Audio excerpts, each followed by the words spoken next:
La crisis política reciente que vivimos más o menos desde el año 2016 se resolvió, al menos de momento, gracias a que muchas personas, muchas mujeres y hombres, sobre todo jóvenes, salieron a las calles a marchar, a protestar por la situación a la que nos había llevado nuestra clase política. El día de hoy, como podrán imaginar, vamos a hablar de la historia de las marchas y protestas en el Perú. Como el programa solamente dura 1 hora, nos vamos a referir a las más importantes entre ellas y sobre todo a las que han tenido lugar en la ciudad de Lima. Ojalá que pronto podamos hacer una segunda edición de este programa para ampliar este tema porque hay muchísimo material. En todo caso, estoy delante de la Plaza San Martín, que está aquí, centro de reunión de las marchas y protestas que han tenido lugar en la ciudad de Lima en los últimos años. Comenzamos de una vez porque el programa de verdad está bien potente. Soy Norma Martínez y esto sucedió en el Perú.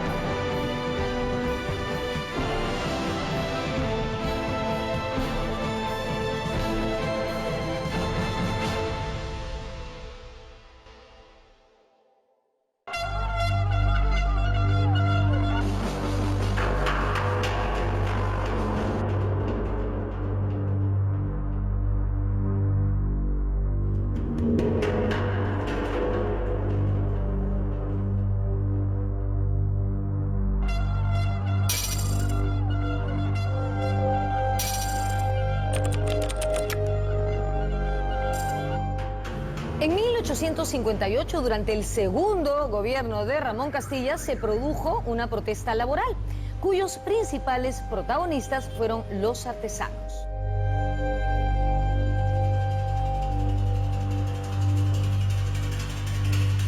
Hubo artesanos, pero también hubo trabajadores, desempleados y hasta medianos propietarios, medianos empresarios, en el Callao y en Lima. Las protestas se produjeron en la última quincena del año y los reclamos se concentraban contra la importación de productos extranjeros. El día 16 de diciembre del año 1858, en el Callao se pasa la voz de que están desembarcando materiales para casas de madera, de metal, ¿no? Y entonces los trabajadores, empresarios, pequeños empresarios, artesanos, y se acercan a la playa a verificar y ven que sí, efectivamente, entonces se quejan. El prefecto les dice, escriban su petitorio, mandan la delegación a Lima para hablar con el presidente. Por las calles de Lima ingresan 300 personas. No tienen un rumbo más allá que el de poner su petitorio en manos del presidente Castilla. ¿Quién los recibe? A los delegados y les ofrece todo. Les ofrece que va a solucionar el tema. Los días siguientes, ellos constataron que seguían arribando productos importados y que prácticamente el presidente los había engañado. Y hay una suerte de levantamiento en el Callao donde toman las calles que Castilla, en vez de ir a conversar, moviliza las tropas. Y hay una suerte de asedio del Callao con represiones. Ahí es donde la gente del Callao que van a hacer es más bien enrumbar hacia Lima. Y ahí se topan con la estación precisamente del ferrocarril en lo que hoy día es la Plaza San Martín. Y entonces ahí es donde queman los vagones internos y otras instalaciones. Ya no son unas marchas solamente, sino son correrías por todo Lima que hacen que los del Callao y los de Lima que se unen van a hacer destrozos en varios puntos de la ciudad. Las cifras arrojaron más de 10 muertos y muchas detenciones. Creo que la torpeza de Ramón Castilla generó esta ira de la población.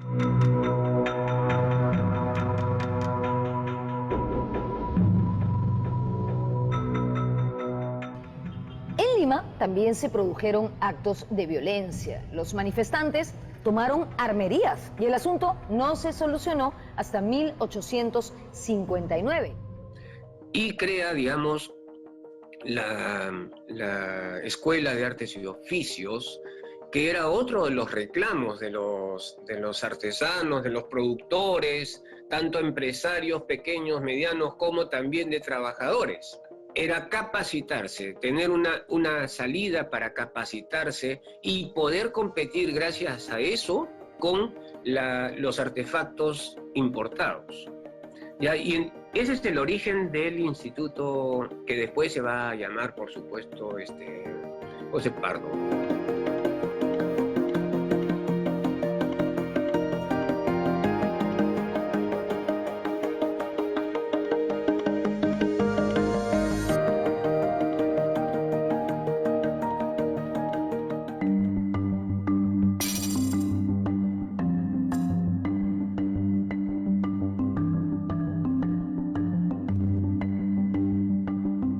En 1872, luego de haber tenido durante 50 años presidentes solo militares, escuchen bien, durante 50 años presidentes solo militares, los peruanos eligieron a un civil para gobernarlos, a Manuel Pardo. Pero justito antes de que Manuel Pardo asumiera el poder, un grupo de militares encabezados por los hermanos Gutiérrez hicieron un golpe de Estado y destituyeron del gobierno a José Balta.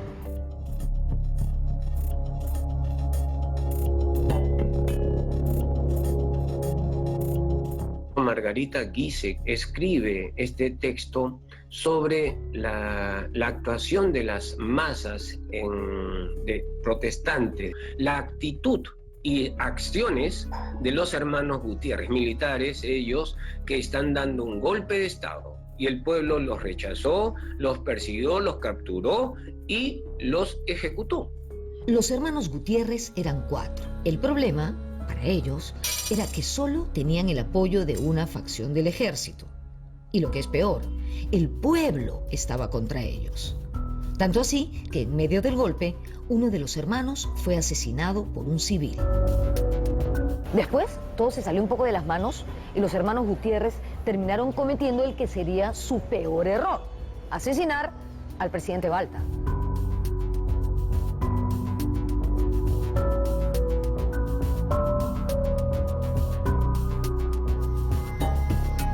Lo que se produjo después fue una escalada de violencia por parte del pueblo de Lima. De hecho, se acabó con la vida de 2 de los otros hermanos Gutiérrez, es decir, de 4 solamente quedaba uno. Estos 2 fueron asesinados y luego sus cadáveres fueron colgados de las torres de la Catedral de Lima.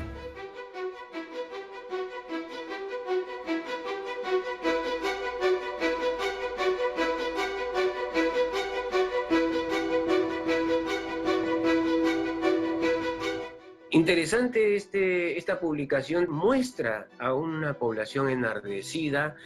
Inclusive se puede apreciar a 2 mujeres identificables, que tanto en este caso como en el anterior de 1858, las mujeres también participan de manera activa.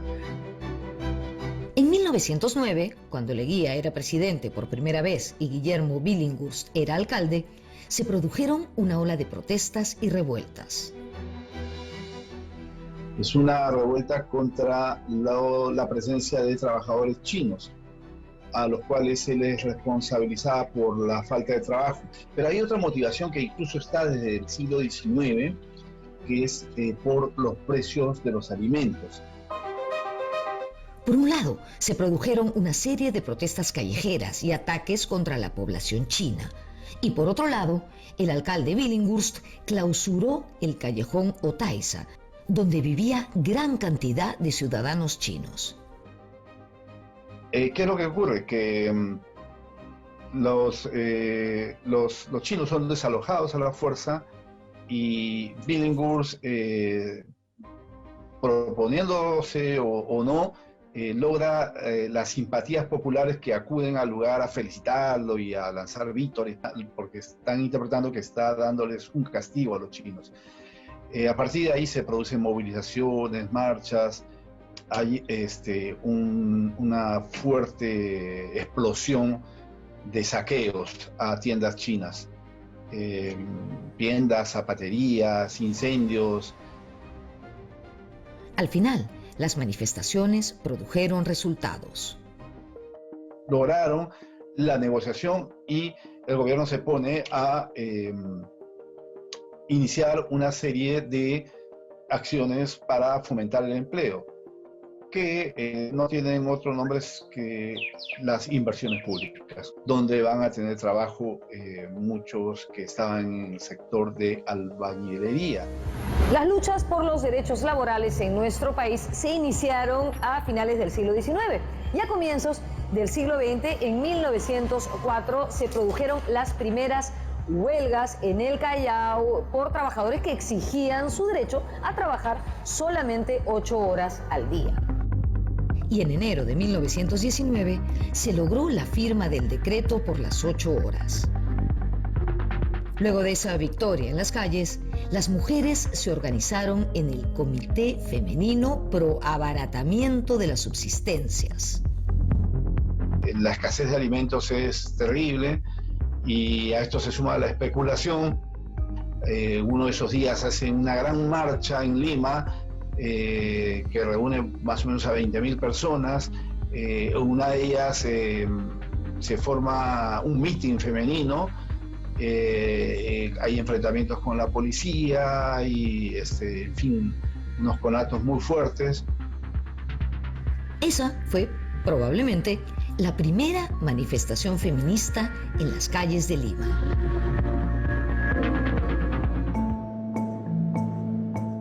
No se muevan, volvemos con las marchas feministas y las marchas contra el gobierno militar.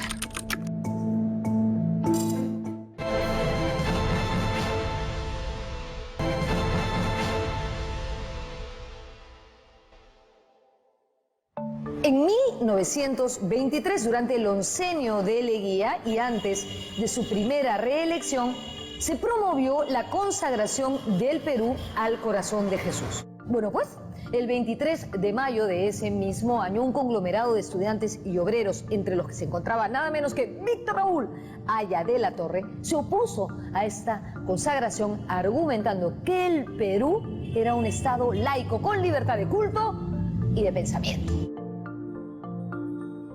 Hubo una marcha que salió de la Universidad de San Marcos, de la Casona, hacia la Plaza Mayor. El saldo fue de un obrero, un estudiante y varios policías muertos. Al día siguiente se produjo un paro general. Más de 30.000 personas marcharon acompañando el cortejo de las víctimas. ¿Qué consecuencias trajo esto? Bueno, en primer lugar, se suspendió la consagración del Perú al corazón de Jesús, pero también se encarceló y deportó a Víctor Raúl Haya de la Torre. El régimen de Leguía se endureció. En 1948, Manuel Odría derrocó a José Luis Bustamante y Rivero. Se iniciaba así otra vez un régimen militar en el Perú. Pero las cosas en el mundo iban a contracorriente.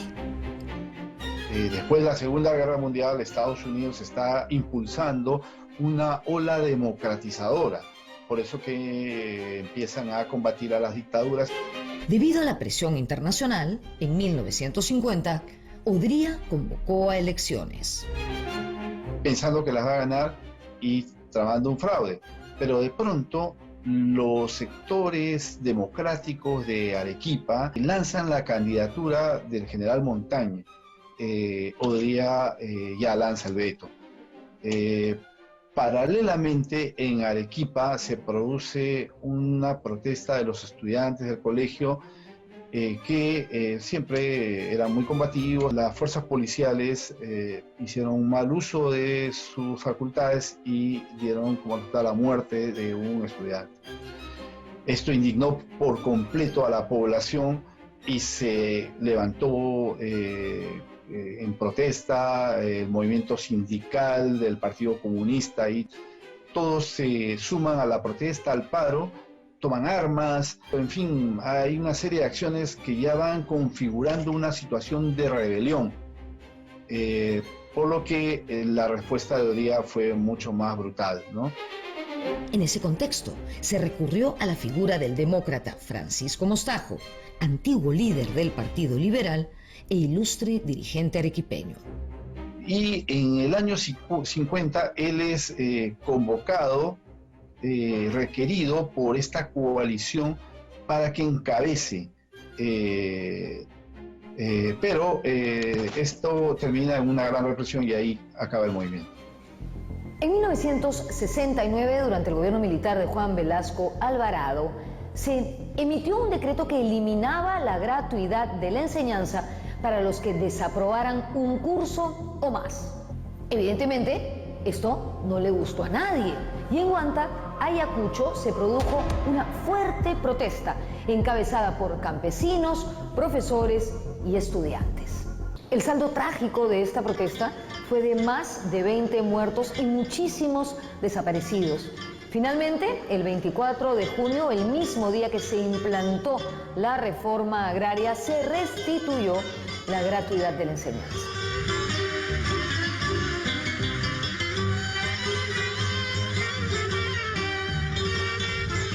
La masacre de Huanta, que es recordada por esta canción que ahora la han vuelto a cantar, Flor de Retama.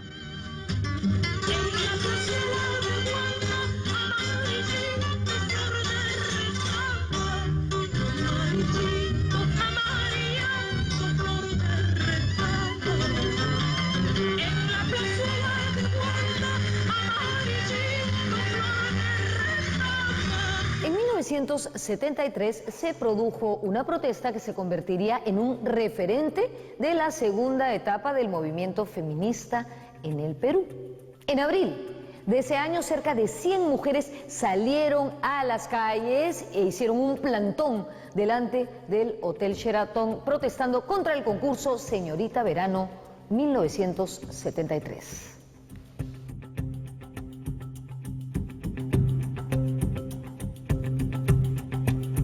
Sí, de hecho a esa marcha se le llamó la Rebelión de las Brujas por la prensa y organizado por la Acción para la Liberación de la Mujer Peruana, que es el primer colectivo feminista, digamos, del país, ¿no? De hecho salió del Ministerio de Educación, donde se prohibía que las mujeres, digamos, participen de estos certámenes de belleza, ¿no? Porque se consideraba que era una forma de denigrar a la mujer, ¿no? Como convertirlo en un objeto sexual.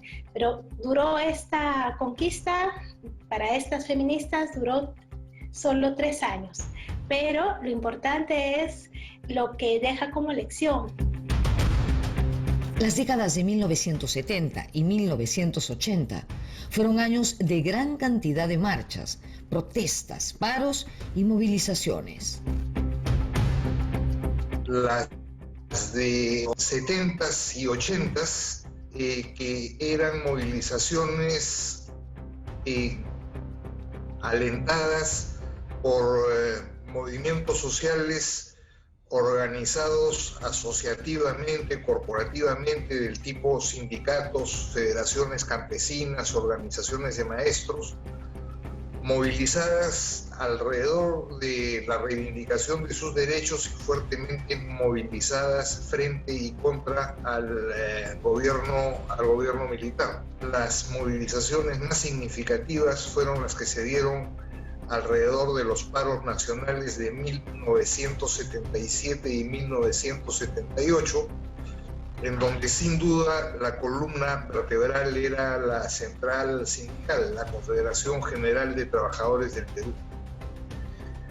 Esas movilizaciones, en concreto la del 78, terminan produciendo la convocatoria a la Asamblea Constituyente y el retorno a la democracia del año 1980.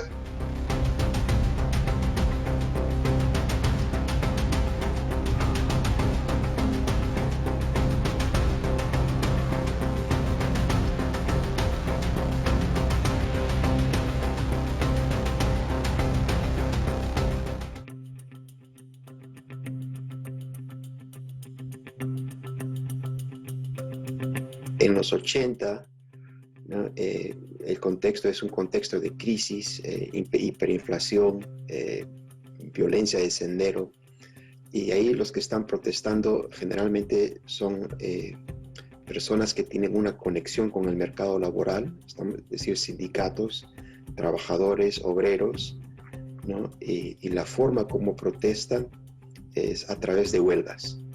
Tal como ahora, la juventud siempre se mantuvo a la cabeza de las movilizaciones ciudadanas. Los jóvenes han estado en la calle desde siempre. A quienes se movilizaron en los 70s era una nueva generación, era una generación que entraba a la fábrica, hijos de migrantes en el caso de Lima. Era la generación de la gente que estaba en la universidad, saliendo de la universidad, que se encontraba con la sociedad de las reformas del gobierno militar.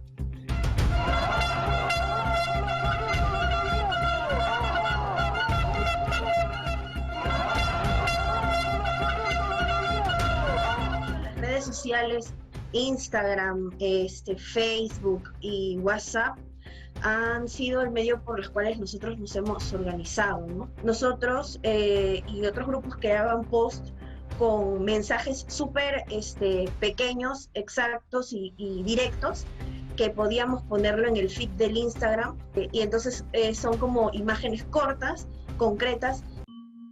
A diferencia de las marchas de hoy, que no tienen líderes visibles, en la década de 1980, los líderes jugaban un rol fundamental. Las distintas figuras, los distintos líderes de lo que se denominó la nueva izquierda, en donde estaban claramente Javier Díaz-Canseco, Manuel Dahmer y desde el APRA el propio Alan García. Esta es una década en donde de alguna manera la izquierda, las distintas izquierdas hegemonizaron la calle y la movilización como parte de su acción política. Por otro lado, existen permanencias en las respuestas del Estado y las fuerzas del orden. La movilización de la gente, la ocupación de la calle siempre fue vista como una amenaza. Si hoy día quienes salen a la calle los acusan de arrucos, de castrochavistas, de comunistas, en el pasado los acusaban de comunistas, de prochinos o de prorrusos, había una lógica de represión y de enfrentamiento, y en muchísimas de esas movilizaciones, y esta es una constante, se han producido muertos, heridos, desaparecidos. Sentí mucha represión, mucha violencia de parte de los policías.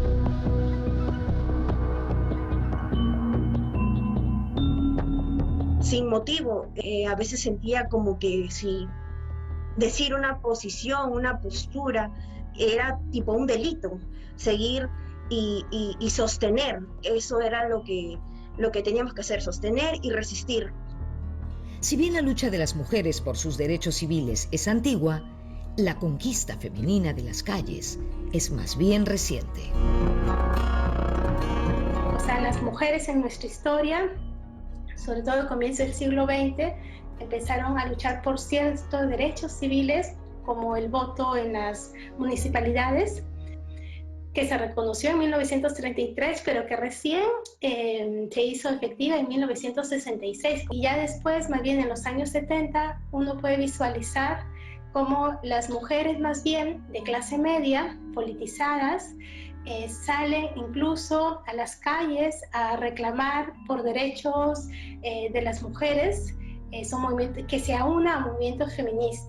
Y yo diría a fines de los 70s, la mujer aparece en la calle con fuerza en las movilizaciones sindicales y en las movilizaciones populares, la presencia de mujeres en federaciones campesinas y en las organizaciones de los barrios a través de los comedores populares, y la posterior insurgencia del movimiento feminista hacen que la mujer ocupe el lugar que conquista en la calle.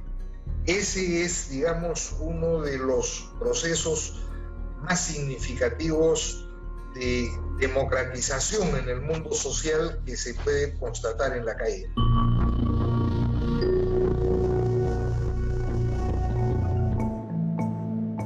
Regresamos con las marchas contra la estatización de la banca.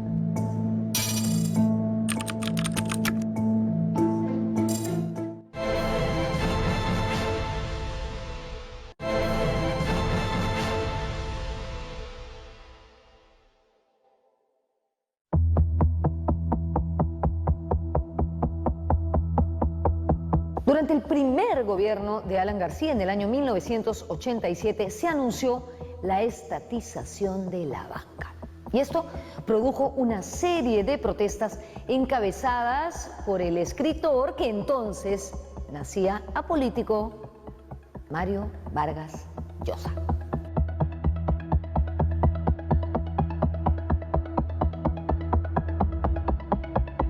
Es, digamos, el primer momento que yo haya visto, que recuerde, en donde estos sectores se movilizan y salen a la calle. Hay una presencia muy significativa de jóvenes, jóvenes de sectores medios que tradicionalmente no se movilizaban en la calle y que, en fin, sentían sus intereses amenazados, afectados de alguna manera por las decisiones que tomaba el gobierno. Con la violencia suscitada durante la década de 1980, además de los muertos, se produjo el drama de los desaparecidos. Por eso, en 1983, se fundó la ANFACEP, Asociación Nacional de Familiares de Secuestrados, Detenidos y Desaparecidos del Perú.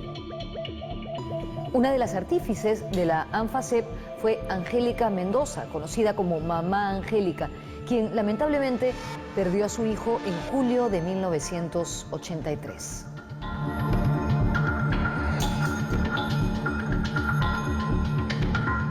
En 1985 sucedió algo increíble. La ANFACEP pudo realizar su primera marcha en la Plaza de Armas de Ayacucho, en plena época de violencia. En esa marcha participó también el Premio Nobel de la Paz de 1980, Adolfo Pérez Esquivel. A fines de 1989, y en medio de la violencia que asolaba la capital, se realizó la Marcha por la Paz. Participaron los distintos candidatos a la presidencia, además de sindicatos, estudiantes universitarios, iglesia y sociedad civil, todos unidos contra un paro armado que había convocado Sendero Luminoso. Y en 1992, el año más cruento de la violencia en Lima, Sendero Luminoso convocó a un paro armado para el 14 de febrero. En rechazo a él, la lideresa de Villa El Salvador, María Elena Moyano, llamó a una marcha por la paz.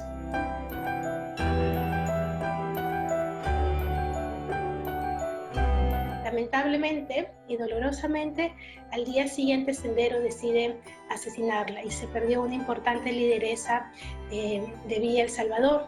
Más adelante, tras el atentado en la calle Tarate, en Miraflores, permitió también unificar las causas por la paz, tanto Villa El Salvador como el distrito de Miraflores, que terminaron unificándose en marchas multitudinarias que convocaron entre 20.000 a 30.000 peruanos, ¿no? Entonces, para hacerle frente al miedo.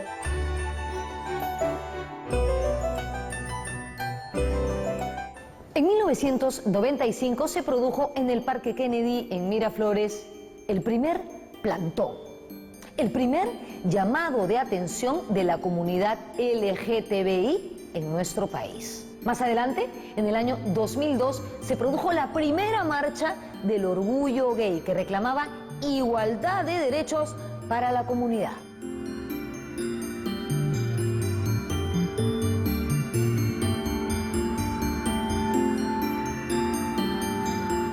En 1997, cuando el fujimorismo ya empezaba a resquebrajarse, se produjo una multitudinaria marcha contra la destitución de los magistrados del Tribunal Constitucional. El tiempo de los años 90, que es un periodo de ajuste, de reforma económica, ahí lo que se ve es un periodo de desmovilización, ¿no? Es decir, que no hay tantas movilizaciones o protestas como en los años 80. Esto es un poco complejo en el sentido de que Fujimori impuso un paquete de ajuste muy duro, ¿no? Pero como que no hubo una respuesta social en contra de esas reformas, ¿no? Entonces, eso en parte se explica por el debilitamiento de los sindicatos, la informalización del trabajo, y ya llegando, digamos, al término de los años de Fujimori, otra vez empieza una nueva ola de protestas, ¿no? Y el punto empieza quizás con el Tribunal Constitucional, ¿no? En el año 1997, sobre temas si es que Fujimori no podía volver a lanzarse a la reelección. Pero el inicio del fin del régimen fujimorista se produjo con la llamada Marcha de los Cuatro Suyos.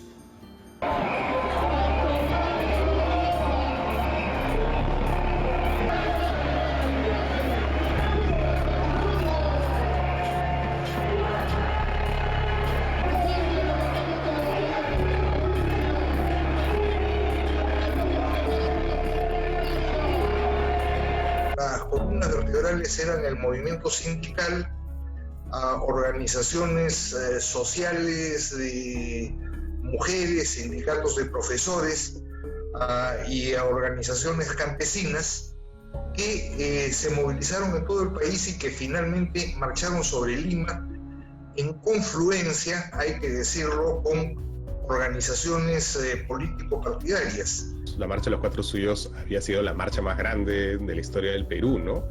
Y para eso necesitó meses de convocatoria, meses de trabajo, de coordinar con las bases, de garantizar que la gente que venía de las regiones hacia Lima pudiera llegar, pudiera estar alojada, una coordinación impresionante. Yo trabajaba en el Hotel César, tenía que coordinar con la prensa extranjera. Se convocó con 2 meses de anticipación. Y aún así, honestamente, no se compara con lo que pasó ahora. Ahora, esa movilización tuvo la particularidad de convocar, arrastrar a importantes sectores de la ciudadanía que no estaban acostumbrados a salir a la calle y que tiene un comando que incorpora una cantidad de figuras individuales, estilo Carlos Brus o Gustavo Gorriti, que, en fin, comparten la calle con otros sectores en donde estaba el propio Toledo, Javier Díez Canseco. En el año 2002, durante el gobierno de Alejandro Toledo, se produjo lo que se llamó el Arequipazo, una serie de protestas organizadas por el Frente Cívico de Arequipa con el apoyo del alcalde y en contra del intento de privatizar la empresa EGASA. Las protestas se extendieron a otras regiones del sur. Al final, Toledo tuvo que dar marcha atrás en su intento privatizador. En el año 2016 se formó en nuestro país el colectivo Ni Una Menos, cuyo objetivo es luchar contra los feminicidios y contra todo tipo de violencia hacia la mujer. Ni Una Menos tuvo su origen en Argentina el año anterior, en 2015. Con el eslogan, si tocan a una, tocan a todas, el colectivo convocó principalmente a través de redes sociales a una serie de marchas por la no violencia contra la mujer. nos hermana un mismo propósito, ¿no? Que es que ya no se pierdan más vidas de mujeres, que no haya más maltrato hacia nosotras. Se nos cuestiona un montón de cosas, desde cómo estamos vestidas. Entonces, todas esas cosas, como mujeres, también nos ha unido y estamos tratando de erradicarlas también, ¿no? Y poder hermanarnos todas y protegernos entre todas y hacer saber también a otras mujeres que no están solas, ¿no? Que si tocan a una, nos tocan a todas nosotras, mediante nuestra voz, nuestro cuerpo, pinturas y cualquier expresión artística para poder mostrarlo. Ni una menos, en el 2016, en la que participaron, ahí es importante decir los niños, las familias, y es un espacio donde los niños también van aprendiendo qué significa ser un ciudadano, ¿no? Y se van desarrollando sentimientos de empatía, de responsabilidad, de solidaridad. A fines del año 2014, durante el gobierno de Ollanta Humala, el Congreso aprobó una ley sobre el empleo juvenil, bautizada popularmente como la Ley Pulpín. Bueno, esta ley fue rechazada de manera abrumadora. Los jóvenes se volcaron a la calle para protestar. Luego de 5 marchas, el gobierno retrocedió y derogó la Ley Pulpín.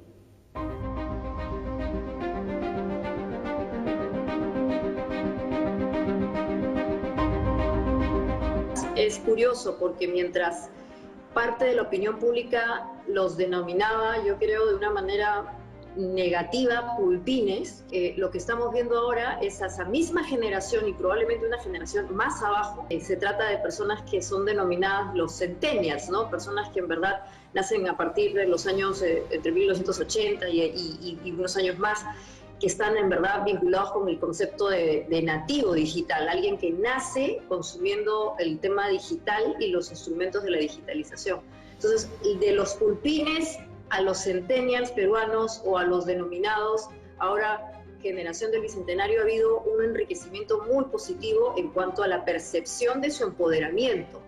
Probablemente cuando se produjo esta marcha en los pulpines, en efecto había una cuestión muy concreta que era: vamos a defender nuestros derechos en un régimen laboral precario que se nos quiere imponer. Las marchas en realidad y las protestas son una oportunidad para dialogar, para encontrarse.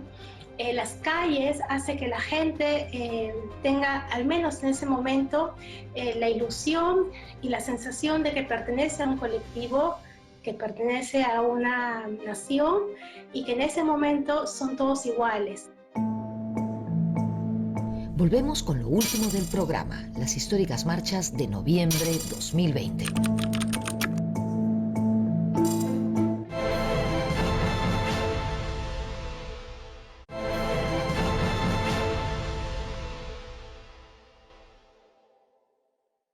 A lo largo del programa hemos repasado marchas obreras, campesinas, marchas por la educación, entre otras.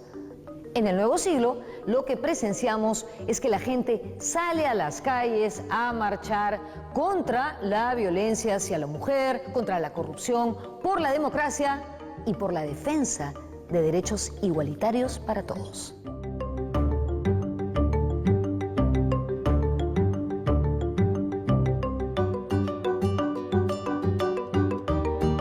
Si uno revisa las motivaciones y las causas de qué lleva a una persona a salir a la calle, casi todas las motivaciones siempre nos van a hablar de demanda por justicia, ansia de pensar en el bien colectivo, no solo de mi historia. Los niveles de frustración vinculados con lo más cercano: no puedo ir a la universidad, no tengo trabajo, o por último, lo que está pasando allí en ese sitio extraño que se llama Congreso, donde hay un montón de personas que no me representan, o mejor dicho, no me interesa y no sé ni quiénes son, es lo que yo quiero mostrar.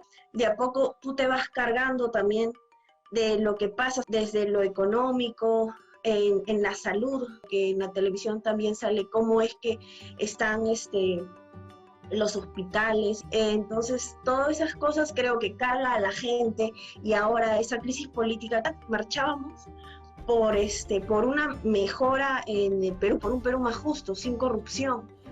Las marchas de noviembre 2020 han sido históricas en varios sentidos, principalmente por la cantidad de gente que fue.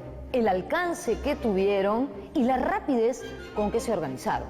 Todo esto, evidentemente, gracias, entre otras cosas, a las redes sociales y en general a la digitalización de las comunicaciones. Han demostrado una capacidad de organización muy rápida. Entre una movilización y otra, han habido, por ejemplo, brigadas de voluntarios en la calle atendiendo las emergencias sanitarias y de salud, gentes que han logrado articularse con abogados, algunos apoyados por 3 o 4 congresistas, otros de las coordinadoras de derechos humanos, otros ligados a universidades. Es decir, han tenido una capacidad de movilizar recursos en muy corto tiempo. Aquí no hubo sindicatos, no hubo gremios, fue un montón de muchachos que se autoconvocaron utilizando TikTok o Instagram y que perciben la manera de hacer política o de lo que para ellos puede ser la experiencia democrática, ir a estos espacios y simplemente expresarse, ¿no? Imágenes, fotos, entonces el código de comunicación es mucho más rápido y bastante más emocional, creo yo, ¿no? No hay mucho tiempo para leer, son imágenes, son frases muy concretas y son videos, microvideos, que en verdad buscan impactar en un ámbito, yo diría, mucho más emocional. La propagación de programas en Facebook, en Instagram y en WhatsApp. Eso de forma masiva ha hecho que cambiando. Y creo que también un medio importante que todo el mundo ahora usa es el TikTok, como son videos cortos, y creo que los jóvenes también buscamos cosas cortas, precisas, exactas, entonces lo corto del contenido del video. Otro efecto de la digitalización de las comunicaciones ha sido la autoconvocatoria a través de las redes sociales y la descentralización de las marchas. Todos hemos podido ver cómo se congregaban las marchas en casi todos los distritos. Esto fue cosa nunca antes vista. Si tú ves la encuesta de Ipsos y ya sacas el porcentaje, han participado 3 millones de peruanos en las marchas de noviembre en todo el Perú. Es una participación récord, histórica. Es el 13% de la población que salió a la calle. Es una locura. Y esto te habla mucho de las redes que existen, la capacidad de comunicación que existe ahora, ¿no? Ya no se necesita un lugar centralizado. La Marcha de los 4 Suyos necesitó un comando central, que estaban Toledo, Borriti, Bruce, en fin, un montón de gente coordinando eso y preparando la logística y hablando con sindicatos y con universitarios durante meses, preparando la cosa. Ahora no, ahora es una lógica de redes, se ha total y absolutamente descentralizado y la gente en Instagram coordinaba en Instagram y la gente en TikTok coordinaba en TikTok y los que tenían WhatsApp en WhatsApp y todo. Y cada uno decía, bueno, ¿y dónde estamos? Bueno, acá y acá. Y entonces a alguien se le ocurría que había que convocar en la esquina de su casa y convocaba en la esquina de su casa y la gente llegaba a la esquina de su casa. Y como es lógico, la digitalización también viene acompañada de la globalización de las marchas. En mi época no se nos ocurría que hubiera estos comandos de desactivación de las bombas lacrimógenas, no se nos ocurría. Y sin embargo, esta es una técnica que se empezó a usar en las protestas de Hong Kong, que pasó a las protestas de Chile, y la misma técnica llegó al Perú. Igualito lo de apuntar, por ejemplo, a los ternas con punteros láseres. Eso también salió de Chile, y así un montón de cosas del nivel de organización. Todo eso es sabiduría, conocimiento de protestas, know-how que se va transmitiendo a través de redes, que se le ocurre a alguien en Hong Kong y lo termina usando un chico en el centro de Lima. Del mismo modo, las marchas de noviembre de 2020 han abarcado amplios sectores de la sociedad. No es una movilización popular, es una movilización que ha tenido un importante componente de clase media, pero que, grosso modo, se puede decir es una movilización mesocrática. Eso no quiere decir que no han habido sectores populares, pero eso quiere decir que ha sido bastante más amplia que los sectores populares. En la marcha se podían ver personas de distintos grupos, o como se conoce también tribus digitales. Estuvieron los otakus, que son estas personas que se sienten muy atraídas por los personajes de los animes, ¿no? O las mangas japonesas, que se visten como ellos. Pero también había otro grupo, por ejemplo, que eran los llamados K-popers, o la gente a la que le gusta la música coreana, que baila, que le gusta estos tipos de códigos musicales. También estuvieron, y finalmente los gamers, ¿no? Entre otras tribus digitales. El tema de la diversidad, y la diversidad en el sentido más amplio posible, ¿no? Cultural, social, generacional, incluso también, ¿no? Desde el punto de vista de las preferencias sexuales también. Algo que queremos resaltar y que nos parece curioso es que de un tiempo a esta parte las marchas tienen un carácter festivo. Es decir, antes la gente hacía huelgas de hambre, tomaba locales. Hoy, en una marcha, podemos apreciar distintas manifestaciones artísticas, ¿no es cierto? Performance, teatro, sobre todo música. Si antes veíamos huelgas de hambre, vigilias, tomas de locales, en este siglo las protestas también pueden ser una fiesta. Uno puede mirar cómo la gente estaba con mucho entusiasmo, con mucha algarabía, es una fiesta, hay mucha creatividad. Uno puede mirar en los lemas, en las pancartas, ideas muy creativas, con mucho sentido del humor. Incluso las pancartas tienen como iconografías muy bonitas, ¿no? Como una estética bien especial. Y claro, entonces eso nos habla de una cultura política en nuestro país.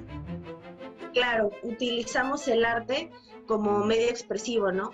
Para mostrar una posición, una postura, alzar la voz, siempre desde el arte, ¿no?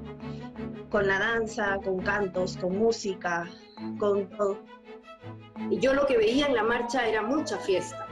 Era de verdad, era un momento muy bonito, muy festivo. Hubo batucada, la gente, los muchachos se expresaban, era una fiesta, sinceramente, era una fiesta que se mezclaba con carteles de colores, con plumones y con frases tan simpáticas y obviamente también chistosas, ¿no? Porque era un poco la expresión de cómo son ellos. Hemos querido terminar este programa resaltando el carácter festivo que impregna las marchas en el siglo XXI. Mucha creatividad, danzas, arte, música como vehículos de expresión pacíficos. Sí, es nuestro derecho protestar de manera pacífica y sin temor a represión de ningún tipo. Este noviembre, lamentablemente, perdimos a 2 peruanos que no tenían por qué morir. Invocamos a todos los peruanos para desterrar cualquier forma de violencia, sobre todo entre nosotros, porque de esa ya tuvimos bastante. Nos vemos en la próxima.